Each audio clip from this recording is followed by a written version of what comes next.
Hola, ¿cómo les va? Bienvenidos a un nuevo programa de Proyectar, esta propuesta que recorre temas de arquitectura, construcción, urbanismo, obra pública, infraestructura y patrimonio arquitectónico de las provincias de Entre Ríos y Santa Fe.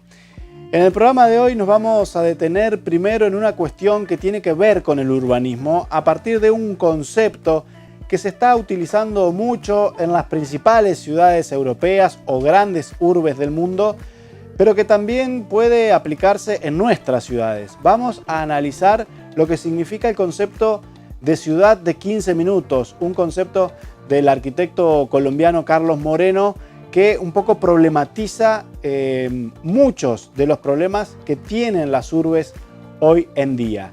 Y también conoceremos en el Proyectar de hoy la historia del edificio donde funciona hoy la Universidad Católica Argentina de Paraná, la UCA Paraná, en calle Buenos Aires. Está en un edificio que fue casa de un gobernador en algún momento y luego en el edificio tal como se lo conoce hoy, al menos en el ala histórica, fue un convento construido por el arquitecto José Serrano en 1927. Vamos a centrarnos en la historia de este edificio y en el patrimonio que encierra ese lugar. Todos esos temas en el Proyectar de hoy. Las siguientes empresas e instituciones presentan Proyectar. Centro de la Construcción en Seco. La construcción en seco por los especialistas. Gran Emprendimientos. Arquitectura como valor agregado. Grosteiner. Arquitectura en contenedores. Delegación Entre Ríos de la Cámara Argentina de la Construcción. Construyendo para el desarrollo de la provincia. WP Construcciones Especiales y Steel Frame. Materializamos tus sueños. OK Drones. Tecnología para la ingeniería y la construcción. Vitrex. Industrialización del vidrio. Distribuidor oficial Basa y Blindex. Integrantes de la red Ecoglass. Banco de Entre Ríos. Acá para vos. Rotoblas. Multinacional italiana, líder mundial en el desarrollo y la provisión de soluciones de alto contenido tecnológico para el sector de la construcción en madera. Primer bloque de Proyectar y vamos a centrarnos en lo que adelantamos recién del concepto de ciudad de 15 minutos. Un concepto urbanístico que engloba una propuesta que realizó el arquitecto y urbanista Carlos Moreno, colombiano él, y que fue tomado por una de las candidatas a alcalde de la ciudad de París como una propuesta de gobierno de lograr que esa ciudad, una de las principales metrópolis del mundo, tenga otra lógica de funcionamiento que lleve a que la movilidad necesaria para las tareas cotidianas que hacen todos los ciudadanos se puedan solucionar en 15 minutos. Esto supone replantear la cuestión de la centralidad de las ciudades. Y el tema de la centralidad y de la movilidad urbana es algo que, más allá de la escala de cada una de nuestras ciudades, vivimos día a día. Nosotros también estamos inmersos en ciudades que tienen lógicas centralistas. Y en cada elección que tenemos cada 4 años para cargos ejecutivos en las ciudades, escuchamos a los candidatos hablar de los beneficios de descentralizar y las políticas públicas que hay que tomar para lograr que la lógica de la ciudad no sea solo que tenga un solo centro donde funcione todo el movimiento comercial, cívico, bancario y demás cuestiones que hagan que toda la gente se traslade a un mismo horario en un mismo lugar. Esto genera obviamente problemas de movilidad y de lógicas de transporte público. En este concepto de la ciudad de 15 minutos, ciertos catedráticos de la Universidad Nacional del Litoral, de la Facultad de Arquitectura, Diseño y Urbanismo, problematizaron la cuestión intentando interpelar este concepto y traerlo a nuestra realidad, a una ciudad como Santa Fe, una ciudad intermedia. El arquitecto Miguel Rodríguez, titular de las cátedras de urbanismo de la Facultad de Arquitectura, Diseño y Urbanismo de la UNL, escribió un texto al respecto con otros colegas arquitectos que tiene que ver con este concepto de la ciudad de 15 minutos. Y le preguntamos a él cómo tenemos que abordarlo para entender la importancia de mirar la ciudad bajo esta lupa. La ciudad en los 15 minutos es un concepto nuevo y novedoso.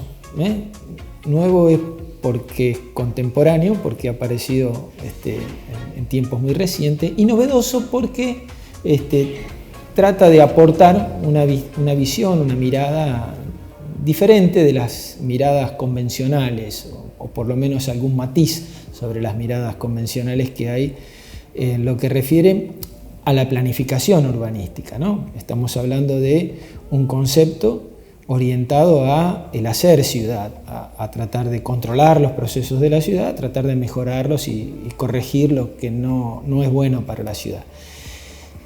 Y bueno, en esto hay que aclarar por ahí también dónde se origina y quién es el que aporta la idea, ¿no? Quien aporta la idea es un profesor que se llama Carlos Moreno, un franco-colombiano, que trabaja en la Sorbona, que además es asesor de la alcaldesa de París, y es un matemático, no es un urbanista, ¿no? Entonces lo que trabaja Moreno tiene que ver justamente con una interpretación en términos matemáticos de lo que significan los desplazamientos en la ciudad, lo que significa las actividades en la ciudad. Y bueno, él se concentra en esta cuestión de intentar encontrar en esa modelización una ecuación que resulte eficiente y que mejore las condiciones en las que se desarrollan las actividades habituales en la ciudad, las actividades del día a día. Entonces, lo que Moreno intenta establecer es justamente un nivel de confort en cuanto a los tiempos de desplazamiento para hacer el recorrido de mi casa al trabajo, del trabajo a donde debo hacer las compras, donde obtengo algún tipo de servicio urbano, ya sea de salud, de educación o lo que fuere, ¿no? Y establece este rango de 15 minutos como un modelo deseable, ¿no? Como una situación deseable para el desarrollo de las actividades urbanas habituales. Entonces aquí mi primera observación, ¿no? Esto es así en el contexto donde Moreno hace sus estudios, que es en general en París y luego en algunas otras grandes ciudades. Y esto merece una aclaración porque ese rango de 15 minutos en algunas ciudades significa una idea razonable de desplazamientos y en otras puede ser exagerada o en otras insuficientes. De hecho, para venir de Paraná a Santa Fe bastan media hora o unos minutos más. Yo vivo en la ciudad de Esperanza y para venir a trabajar todos los días apenas unos 40 minutos me alcanzan, ¿no es cierto? Entonces los 15 minutos, y cambié de ciudad, ¿no? En ambos casos estoy cambiando de ciudad. Suele hacerse una broma con respecto a que hay pueblos tan chicos que son de primera porque si uno pasa a otra marcha del auto se terminó el pueblo. Bueno, entonces el rango de los 15 minutos necesita hacer algún tipo de ajuste referido a la escala, al tamaño de la ciudad. Esa es la primera cuestión.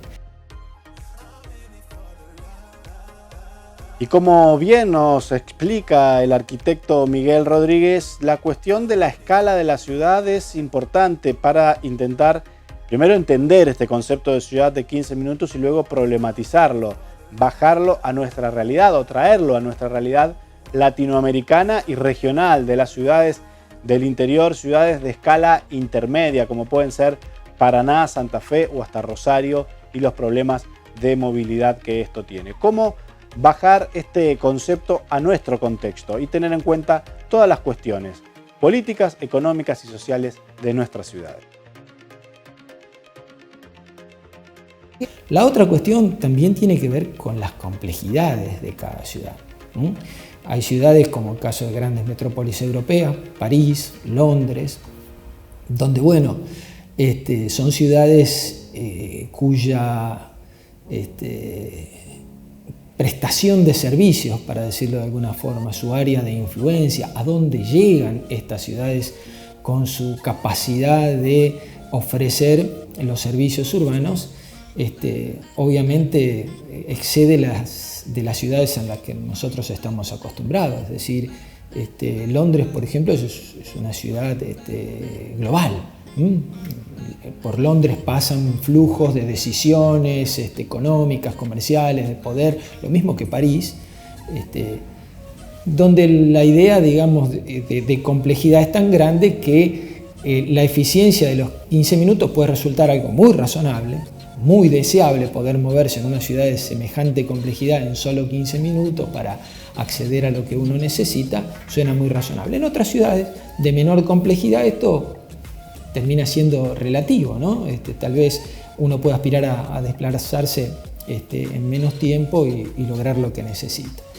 Pero asociado a la complejidad, y ahí creo que sí hay que aceptar, digamos, lo que hay en el fondo del pensamiento que propone Moreno, hay una idea que tiene que ver con descongestionar las áreas más tradicionalmente congestionadas de la ciudad.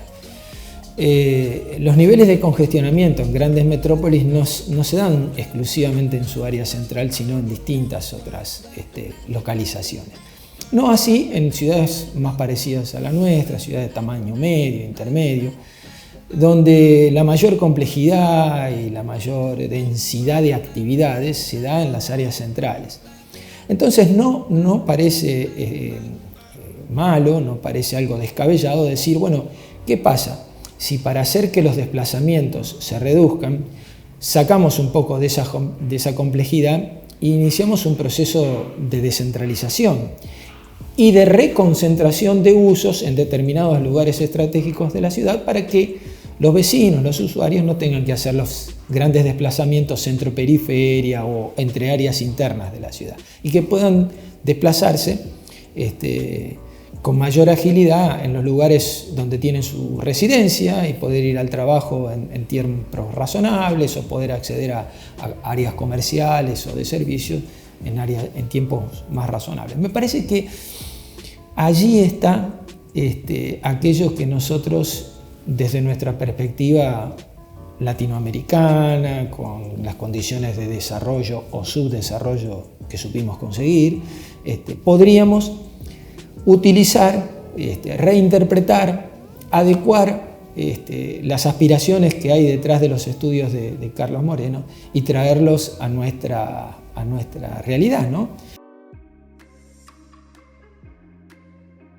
Y básicamente para entender las propuestas que se estudian al problematizar esta cuestión de la ciudad de 15 minutos y los temas urbanos que vivimos día a día aquí en la ciudad, en cada embotellamiento, en cada demora, en cada conflicto que hay con el transporte público y el análisis de distintas maneras de desenvolvernos en la ciudad, tiene que ver no solo con la escala, sino también con el concepto de descentralizar o de lograr multicentralidades, que no esté todo el foco de la tensión urbana puesta en un solo lugar.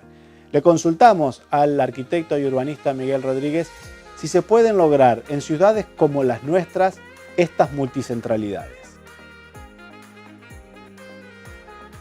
Yo creo que se puede pensar, digamos, insisto con esto, ¿no? En términos relativos vinculados a la complejidad. El término ciudad intermedia es un término que necesita muchas aclaraciones, ¿no? No cualquier ciudad es intermedia por una cuestión de tamaño o por una cuestión de complejidad. Las ciudades intermedias tienen otras características. Pero bueno, cualquier ciudad que supere los 50.000 habitantes, por ejemplo, entre 50 y 100.000 o entre 100.000 y 500.000 habitantes, como es el caso de Santa Fe, por ejemplo. También ahí podríamos incluir a Paraná y otras ciudades de nuestra provincia. Creo que sí, que se puede pensar una redistribución de los usos y las actividades en su geografía que haga más sencilla la circulación. Ahora, eso solo no basta.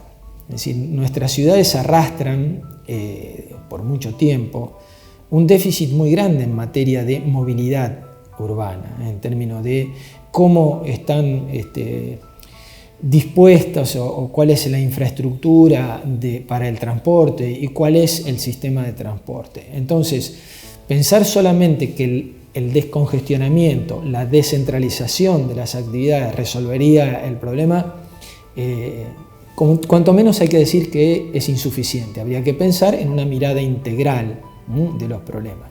del uso del suelo, de la distribución de las actividades, las posibilidades de desplazamiento, los sistemas de transporte, la infraestructura de transporte, etcétera, etcétera.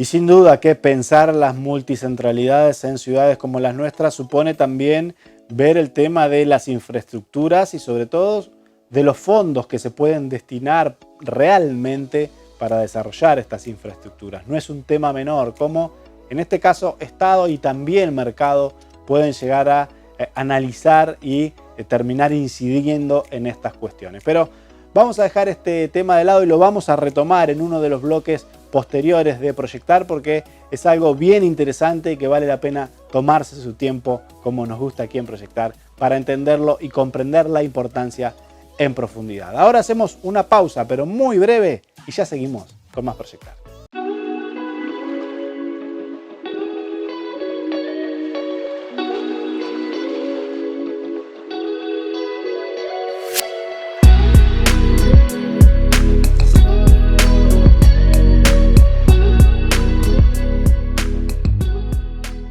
Centro de la construcción en seco, cielos rasos, tabiques, revestimientos, steel framing. La construcción en seco por los especialistas.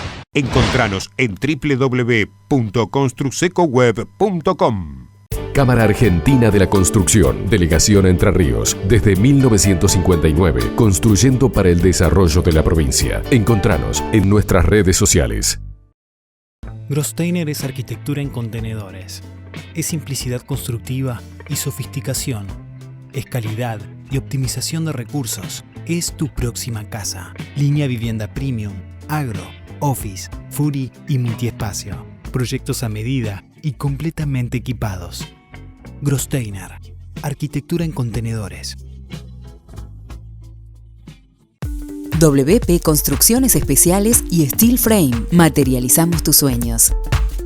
Ingeniería, cálculo estructural, arquitectura y diseño, ejecución y dirección de obras nuevas, reformas o ampliaciones, eficiencia, rapidez y confort para las nuevas formas de habitar.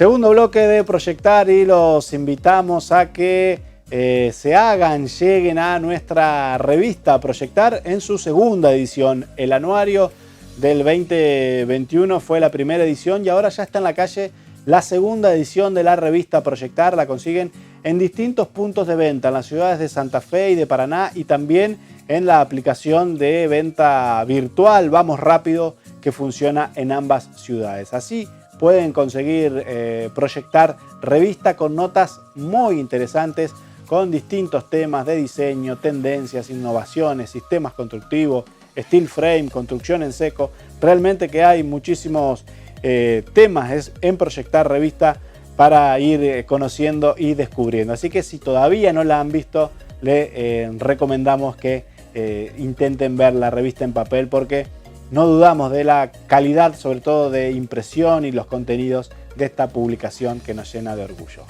Ahora sí, seguimos con el contenido del programa de hoy. Tiempo de hablar de patrimonio arquitectónico y vamos a conocer la historia del edificio donde funciona la UCA Paraná, en pleno centro de la ciudad de Paraná. Un edificio que supo ser en algún momento allá por el siglo XIX la residencia del gobernador Febre. Luego, esa casa, de la cual quedó poco, solamente hay unas rejas en la parte posterior del lote, se construyó así un convento. Y hoy, luego de ciertas refuncionalizaciones y una ampliación con la casa contigua, se terminó de configurar lo que es hoy la UCA Paraná. Martín Acevedo Miño, director de Relaciones Institucionales de la universidad, nos va a contar cuál es la historia de este lugar y la importancia que tiene. Esta parte del edificio de la universidad está muy vinculada a la historia de la ciudad, de la provincia y de la República, ¿no? La República, tengamos en cuenta que tuvo su capital en Paraná hasta, digamos, 1860, con lo cual esta zona donde está ubicada la universidad formaba parte del punto neurálgico, digamos, de la administración del general Urquiza como presidente de la República. En ese sentido, este edificio también atesora numerosas historias relevantes desde lo institucional.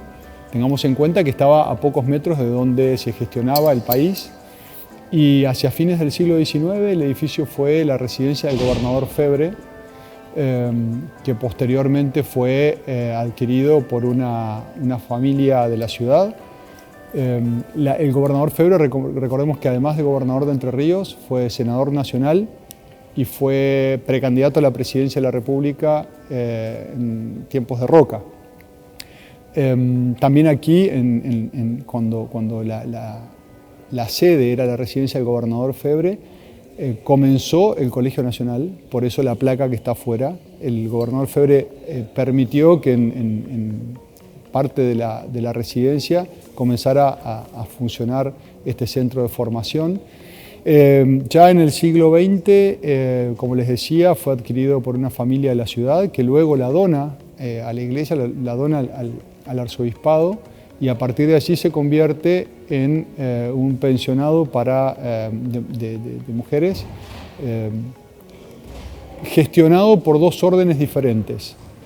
La primera de las órdenes fue fundada por una hermana, una monja, que era la viuda del edecán del último presidente que vivió en Paraná, que fue Derqui. Con lo cual nuevamente estamos vinculando la historia institucional con la historia del edificio, ¿no? Luego una orden alemana se hizo cargo de la gestión del pensionado y finalmente a fines de los 90 se instala aquí la Universidad Católica Argentina. Bueno, el edificio tiene algunas partes que datan de la primera época del pensionado, pero bueno, atesorando todas estas historias y otras tantas que bueno, no hay tiempo para contar, pero que resultan de mucho interés. Y sin dudas que lo primero que llama la atención de este edificio es su fachada, pero realmente que tiene muchas cuestiones también en el interior para ir descubriendo y conociendo la historia de esta vivienda. Una vivienda o un edificio construido en 1927, obra del arquitecto José Serrano, y sobre esta cuestión y distintas características de época del edificio nos va a contar el arquitecto Marcelo Olmos, especialista en patrimonio arquitectónico y quien conoce muy bien la historia del edificio, y también de Micaela Palma Comaleras, quien hizo el encargue, construyó el proyecto y luego lo donó al Arzobispado de Paraná para terminar de configurar en gran parte lo que hoy conocemos como la UCA Paraná. Estamos en el edificio de que popularmente se conocía como el Sagrado Corazón. Es un edificio edificado en el año 1927 por el arquitecto José Serrano. José Serrano es el primer arquitecto, no nació en Paraná, pero se crió en Paraná, que trabajó desde Paraná. O sea, un desconocido para el Colegio de Arquitectos, pero bueno, es bueno que se vayan enterando. Bueno, José Serrano nació en Málaga en 1888, vino a Paraná siendo muy chiquito, 4 años, con su familia. Eran unos inmigrantes que eligen venir a Paraná porque habían sentido que había una gran escuela formadora de maestros y vienen a educar sus hijos a Paraná. Bueno, José Serrano es uno de sus hijos y el otro de sus hijos es Antonio Serrano, el del Museo Serrano. O sea, vaya educación que recibieron los dos. Bueno, José Serrano recibe el encargo de este edificio de parte de Micaela Palma de Comaleras. Micaela Palma de Comaleras era una señora que provenía de una familia muy rica, los Palma, casada con Esteban Comaleras Crespo Candiotti, más rico que ella, había heredado de los Crespo y los Candiotti enormes extensiones de terreno. Ella quedó viuda y decide construir en memoria de su esposo este edificio, que está en el terreno donde se encontraba, digamos, la casa del gobernador Febre. ¿Cómo lo plantea Serrano? Serrano lo plantea, ya estamos en una época donde existían cambios muy grandes en el planteo arquitectónico, o sea, edificios más compactos, circulaciones más fáciles, más cercanas, pero digamos tiene que crear un pensionado para señoritas que vengan a estudiar a Paraná, ese era el fin, y lo plantea alrededor de este enorme patio con 2 pisos y una estructura en el segundo, en el tercero, no en el segundo, y una estructura en el segundo, digamos, bastante amplia. Tenía una salida por calle Santa Fe, donde había 2 casas gemelas, una para el personal que se encargaba del complejo, otra para retiros espirituales. Lo que plantea, y es muy interesante, es muy sobrio el edificio, porque es un edificio dedicado a la educación. El vestíbulo es interesante con su escalera y ese ojo de buey que se puede ver desde arriba, los vitrós, y la capilla que se inaugura en el año 29.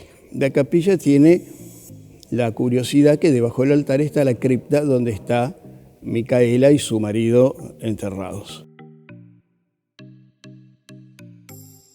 Y realmente que este edificio tiene un valor patrimonial muy especial y también contenidos artísticos muy valiosos en su interior, como son los vitrós realizados por un reconocido artista catalán, Struch, que tiene obras en distintos puntos de la Argentina y también se destacan mucho todos los trabajos que hizo aquí en este edificio de la ciudad de Paraná. Pero el arquitecto Marcelo Olmos ahora nos va a detallar cuestiones técnicas y estilísticas de la fachada del edificio, que es lo que termina de definir su carácter, su personalidad y también otorgarle el valor patrimonial que tiene este edificio donde hoy funciona la UCA Paraná. Lo más bello del edificio es su fachada. La fachada es planteada, tiene, si uno, digamos, es observador o ha tenido la suerte de viajar, tiene un aire vienés, centroeuropeo, con esas columnas monumentales, ¿no es cierto?, con ese plano dividido en 3 módulos que las columnas acentúan, con los guardapolvo de las ventanas con esos frontis quebrados, y sobre la fachada principal un doble frontis quebrado, ¿no es cierto?, y en la torre, esa pequeña torreta bulbosa, ¿no es cierto?, que acentúa aún más ese aire centroeuropeo. Serrano lo plantea, digamos, con muy buen criterio, o sea, el criterio de una fachada sobre una calle urbana de tránsito, a pesar de que en Paraná el tránsito no sería tan intenso como hoy, pero de tránsito, una fachada que posiblemente en el futuro enfrente tendría otras de similares alturas. En eso Serrano es impecable, es un arquitecto muy bien formado, estudió en Buenos Aires, es autor de la casa vecina de acá, que era la casa del senador Eguiguren, es autor del local que está en San Martín y 25 de junio, es autor de también la residencia Rosenbrock en Santa Fe y Alameda. O sea, esto nos da una idea de la habilidad del manejo que tenía Serrano, porque entre Rosenbrock, estilo Art Deco, y esta fachada de un sobrio barroco vienés, hay un conocimiento muy sólido de su parte. Es autor también de la casa de Micaela Palma, que está al lado de la Capilla del Huerto. Es autor de la Municipalidad de Diamante, intervino en la Iglesia del Carmen, que había sido proyectada por otro arquitecto de apellido Roca. O sea, nos muestra una versatilidad en el primer profesional que se instala y vive en Paraná, porque hay obra de otros, como la biblioteca y otros sitios que son profesionales porteños, que venían planteaban las fachadas, planteaban los edificios y la obra quedaba en manos de constructores locales.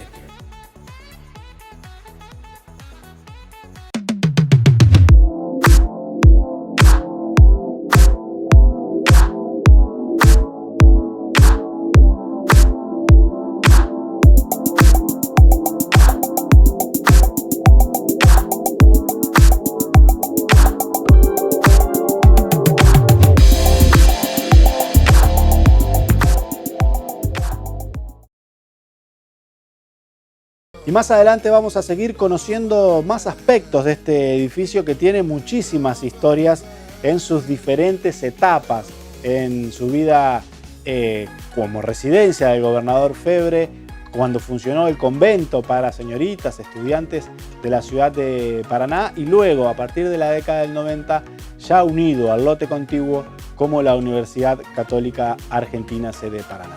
Pero eso va a ser más adelante. Ahora vamos a hacer una pequeña pausa y ya seguimos con más arquitectura aquí en Proyectar.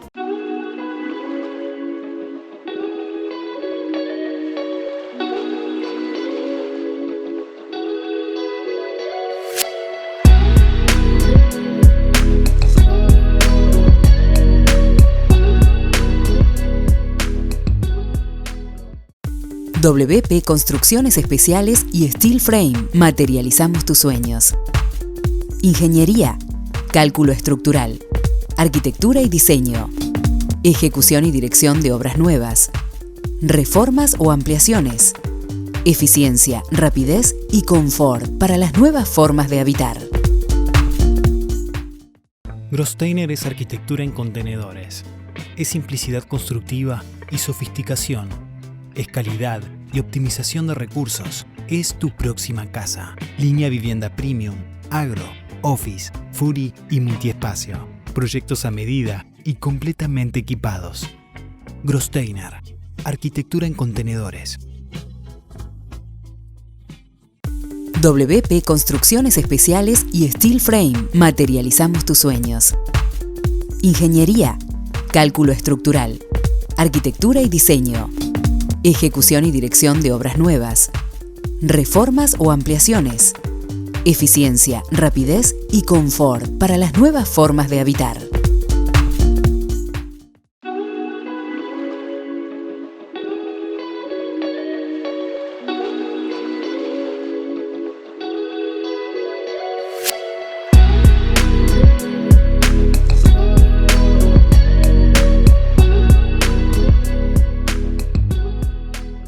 Tercer bloque de Proyectar y volvemos al tema inicial del programa, a la ciudad de 15 minutos, este concepto urbanístico del colombiano Carlos Moreno que se está problematizando en todo el mundo y que está siendo aplicado en algunas grandes urbes. Nosotros intentamos repensar la cuestión junto con el arquitecto Miguel Rodríguez del abordaje de este concepto desde la mirada de nuestras ciudades, algo que tiene otra escala y que realmente también tiene otro contexto político, económico y social. Volviendo al tema de la ciudad de los 15 minutos y cómo lograr multicentralidades o replantear la movilidad urbana para lograr este fin de conseguir lo que uno tiene que hacer en la ciudad en un radio de 15 minutos de tiempo, hay que pensar también la cuestión de cómo nos movemos. Y le preguntamos al arquitecto y urbanista Miguel Rodríguez si hay que repensar el automóvil como medio principal de transporte. Nosotros vivimos algo que no podría llamarse equivalente a lo que sucedió en la ciudad norteamericana, donde la irrupción del auto modificó la organización de la ciudad drásticamente, ¿no? Y le permitió un avance de lo urbano sobre el territorio que aún hoy tiene consecuencias que deben ser mitigadas, en algunos casos consecuencias adversas. En nuestro caso, el uso del automóvil o la sobreutilización del automóvil muchas veces es por ausencia de sistemas públicos de transporte. Es decir, no te queda otra que para llegar temprano o para poder manejar más o menos tus tiempos, sino que los tiempos de transporte manejen los tuyos, apelás a tu vehículo individual a veces, de manera individual, lo cual es más grave todavía. Pero A ver, vamos a ponerlo en estos términos. Voy a usar la ciudad de Santa Fe. La ciudad de Santa Fe tiene, podríamos decirlo de alguna forma, 3 empleadores muy fuertes, muy potentes. Uno es sede del gobierno provincial. Por lo tanto, las dependencias del gobierno provincial implican una gran cantidad de gente desplazándose a trabajar todos los días. También tiene un gobierno local importante. La Municipalidad de Santa Fe también concentra una gran cantidad de personas que todos los días se desplazan. El otro es la Universidad del Litoral, que también tiene un gran, significa una gran confluencia de gente y de gente desplazándose. Si nosotros pudiéramos ordenar más o menos los tiempos en que estos desplazamientos se producen, es decir, los tiempos de trabajo, los tiempos de desplazamiento, mucho podríamos ganar en materia de eficientización del sistema de transporte, con el solo hecho de mejorar o de poner de manera coordinada los tiempos de ingreso y salida en los horarios de trabajo. Por ejemplo, la cantidad de estudiantes que tienen que movilizarse más de una vez por día, a veces a sus casas de estudio, a sus facultades, bueno, por un problema de organización de las cursadas.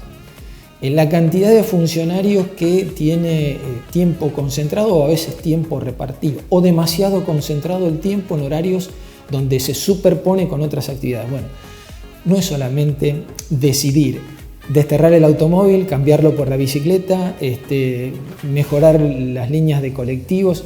Es complejo el tema. A esto es a lo que me refiero cuando hablo de una mirada integral. Y si tenemos que plantear nuevas centralidades en nuestras ciudades, se nos vienen a la memoria muchos ejemplos que podemos ver de zonas de la ciudad que fueron desarrollando infraestructura y servicios comerciales, financieros, urbanísticos y que terminan planteando justamente esta lógica de las nuevas centralidades. Por ejemplo, la zona del puerto de Santa Fe, que realmente pasó a tener muchísimos servicios que antes carecía, o la misma zona del puerto de Rosario, o aquí en la ciudad de Paraná quizás encontremos también algún ejemplo similar. Pero lo cierto es que son zonas de cara al río que tienen interés en el mercado inmobiliario o para el mercado inmobiliario. Y le consultamos al urbanista Miguel Rodríguez si se pueden desarrollar estas infraestructuras urbanas en zonas que no son interesantes o que potencialmente no están dentro del radar del mercado inmobiliario. ¿Es posible esto? Si solamente se trata de una decisión gubernamental del Estado como principal responsable y procura imponer una concentración o una redistribución de la concentración de actividades en el territorio sin establecer algún diálogo o algún consenso o algún equilibrio con los demás actores que construyen la ciudad, el proceso va a ser muy difícil. Entonces, no es solamente identificar aquellos puntos que creemos que son los ideales para que se produzcan estas desconcentraciones y luego hacerlo. Hay que tratar de identificarlo, tratar de negociar entre los distintos actores, actores del mercado, actores del tercer sector. No solamente las inmobiliarias se preocupan por el desarrollo de la ciudad, las vecinales también, muchos colectivos de ciudadanos interesados por mejorar su calidad de vida, el Estado, la academia. No es sencillo, digamos, no es un proceso lineal y que una única racionalidad es suficiente para lograrlo. Hay que negociar, hay que dialogar, hay que tratar de encontrar un equilibrio indispensable por una cuestión básica. La ciudad es una construcción colectiva. La ciudad no la construye el que cree que es más fuerte. Siempre va a encontrar una reacción. Siempre hay conflictos en la ciudad. Entonces, la toma de decisiones es un camino de mucho sinuoso, de muchas idas y vueltas y de permanente negociación. Entonces, Para mí debería ir por ahí la cosa, no solamente por decisiones brillantes, ¿no? Sino por decisiones consensuadas, sólidas, asumidas por todos. Y en distintos programas de Proyectar hemos problematizado las miradas urbanísticas en cuanto a la necesidad de densificar las ciudades en su zona centro o promover la expansión en la periferia. Esto es una lógica que funciona por oposición, pero que la vemos muy real en muchos problemas y abordajes de los desarrollos y del crecimiento de las ciudades. Le consultamos al docente universitario Miguel Rodríguez si es oportuno traer este problema o esta distinta mirada de la ciudad, de la necesidad de densificar o de expandirse bajo la lógica del concepto de ciudad de 15 minutos. La densificación no necesariamente está asociada a procesos de congestionamiento o superposición de actividades. Bueno, nosotros vivimos una experiencia muy particular. En la mayoría de las ciudades latinoamericanas esto sucede. La densificación está vinculada al uso del suelo para viviendas. En otras latitudes, digamos, la densificación está asociada al valor del suelo y al uso para actividades productivas. Eso tiene sus particularidades. Entonces, ¿qué quiero decir con esto? Mientras aquí nosotros la densificación está asociada no solamente a más cantidad de metros cuadrados construidos, sino a mayor cantidad de población, de permanencia en un determinado punto de la ciudad.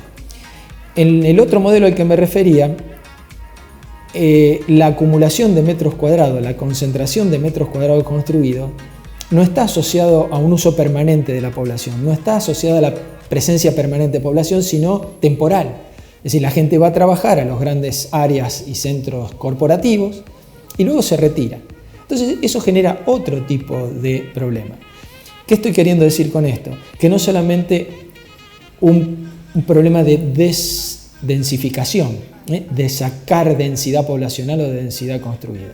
Vuelvo a lo mismo, es un problema de mayor complejidad.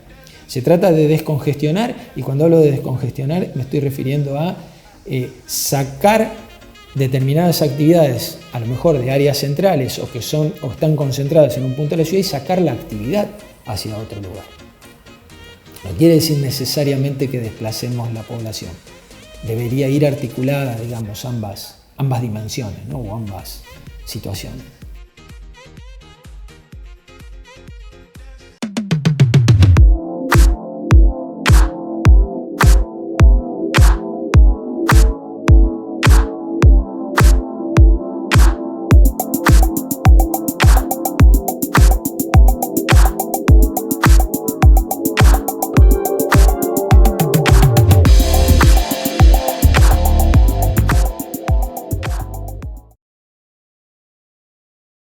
Y dejamos este tema de lado, pero todavía nos queda muchísimo más en el Proyectar de hoy. No te vayas, que ya volvemos.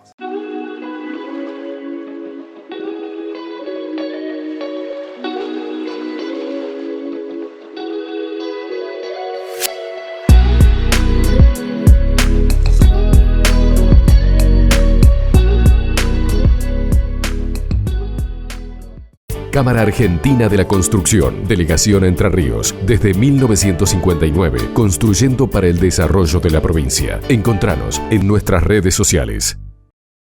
Grosteiner es arquitectura en contenedores. Es simplicidad constructiva y sofisticación. Es calidad y optimización de recursos. Es tu próxima casa. Línea vivienda premium, agro, office, furi y multiespacio. Proyectos a medida y completamente equipados. Grosteiner, arquitectura en contenedores. Best. Venta de materiales eléctricos. Ingeniería para obras de media y baja tensión. Armado de tableros. Automatizaciones. Best. Distribuidor oficial de Schneider Electric, Connex2, Steck, Phoenix Contact, Finder y Tecnobox.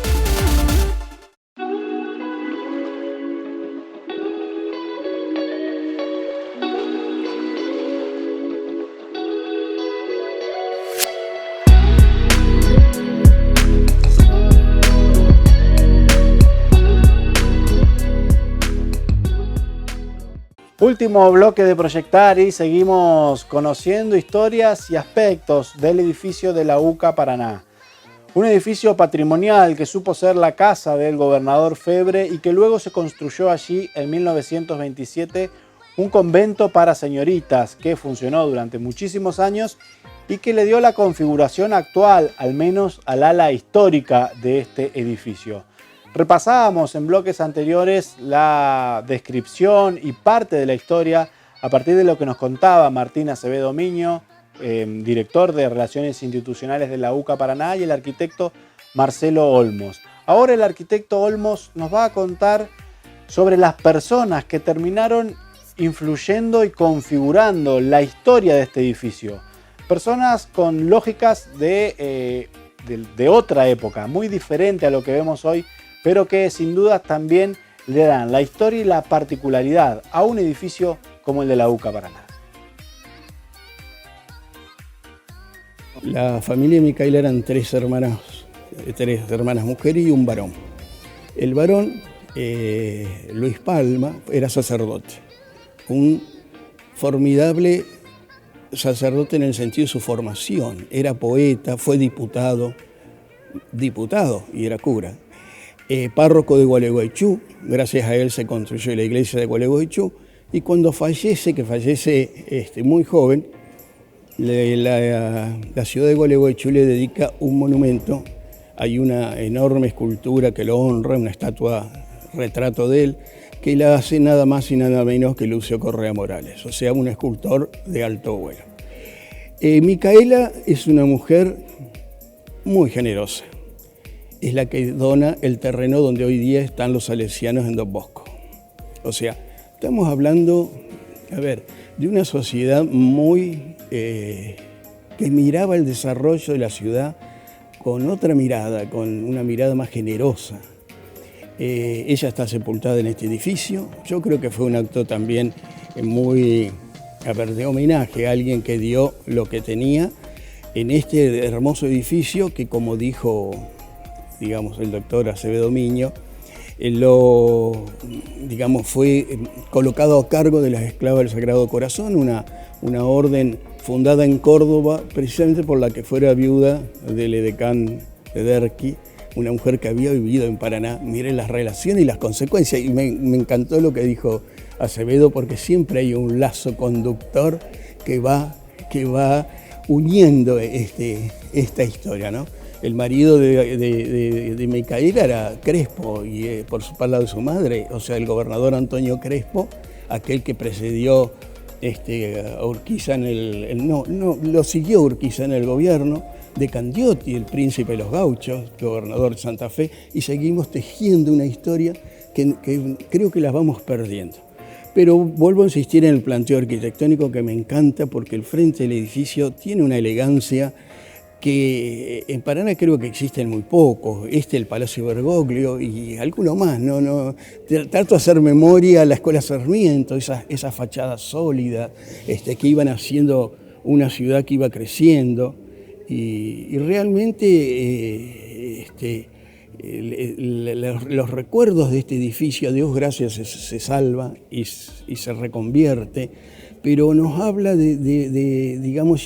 también nos habla de algo, la profesionalización de la arquitectura, que ya no queda en manos de simples constructores, y dicho con todo respeto, sino que empiezan a intervenir profesionales. Y ahora Martín Acevedo Miño nos va a contar las marcas de cada época que podemos encontrar dentro del edificio. Muy pocas, como decíamos, de lo que fue la casa del gobernador Febre y la mayoría de lo que fue aquel convento construido por el arquitecto José Serrano por encargo de Micaela Palma Comaleras. Pero vamos a conocer parte de lo que podemos encontrar en esta historia y también una iniciativa de la universidad para abrir las puertas a la sociedad y mostrar toda la historia, todos los elementos patrimoniales y lo que encierra este edificio en una actividad abierta a la comunidad que se va a desarrollar en los próximos meses.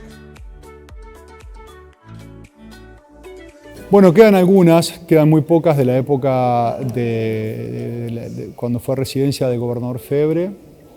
Quedan más de la época ya conventual, digamos, ¿no? De cuando fue el pensionado gestionado por esta orden de hermanas. Quedan, sí, algunas más, ¿no? Pero sí, de hecho estamos organizando una visita al edificio en junio. Vamos a organizar una visita con referencias históricas, ¿no? Porque consideramos de relevancia darlo a conocer a la sociedad paranaense y a la provincia. Con motivo del mes de la ciudad, la universidad se va a sumar a estos festejos, pensando precisamente en divulgar la historia del edificio, con lo cual estamos pensando en una recorrida, una tarde cercana al Día de la Ciudad. Tenemos que precisar eso en cuanto a para hacerlo compatible con el resto de la agenda, y la idea es, bueno, transitar los lugares, los hitos que hay dentro del edificio y contar un poco esta parte de, digamos, la fase final de Paraná capital de la República, la fase inicial de Paraná capital de la provincia, y bueno, y cómo el edificio tuvo su vinculación con esa parte de la historia. Van a participar distintas áreas de la facultad, el grupo de teatro, el coro. Por supuesto vamos a ingresar a la capilla, que también es un lugar destacado dentro de la estructura. Y bueno, contando un poco también estas historias, ¿no? que atesora este edificio. Y sin duda que es una buena oportunidad este evento para conocer en persona lo que tiene este edificio de patrimonial y recorrer los diferentes espacios que estamos conociendo. Muchas veces en las notas de Proyectar hay quienes nos manifiestan el interés de conocer algunos edificios patrimoniales que mostramos aquí semana tras semana. Bueno, aquí hay una muy buena oportunidad de acercarse ese día para conocer las historias del edificio de la UCA Paraná. Pero le preguntamos ahora a Martín Acevedo Miño en relación a las diferentes lógicas modernas y antiguas que encontramos en todo el edificio de la universidad, que une dos viviendas diferentes, dos lotes distintos y que fueron construidos a partir de la última refuncionalización en la década del 90 con espacios bien marcados, pero que se respeta la identidad patrimonial que tiene sobre todo la parte histórica. Bueno, desde que la universidad está aquí, a fines de los 90, hubo varios espacios que se refuncionalizaron para albergar al área de administración de alumnos, los despachos de los directivos, algunas aulas también en el edificio antiguo, y en el edificio contiguo se mantuvo la fachada de la casa que allí existía, y la parte de atrás responde al diseño arquitectónico de las demás sedes de la universidad, de Puerto Madero, de Rosario, Mendoza y la nuestra, ¿no? Con un auditorio con capacidad para 550 personas, un auditorio más chico que tiene un formato de microcine, aulas muy modernas con mucha tecnología, y otros espacios, por ejemplo, dedicado a la investigación. Está también el área de deportes de la universidad, en fin, muy funcional, pero también muy amigado con el edificio, con el palacete, digamos, que constituye el edificio histórico, ¿no? Están ensamblados y la verdad es que por ahí hasta uno no se da cuenta si está en uno, puede perder sin darse cuenta si está en el nuevo o en el viejo, ¿no? Pero bueno, la idea fue esa, ¿no? que estuvieran absolutamente vinculados. Las siguientes empresas e instituciones presentan Proyectar. Centro de la Construcción en Seco. La construcción en seco por los especialistas. Gran Emprendimientos. Arquitectura como valor agregado. Grosteiner. Arquitectura en contenedores. Delegación Entre Ríos de la Cámara Argentina de la Construcción. Construyendo para el desarrollo de la provincia. WP Construcciones Especiales y Steel Frame. Materializamos tus sueños. OK Drones.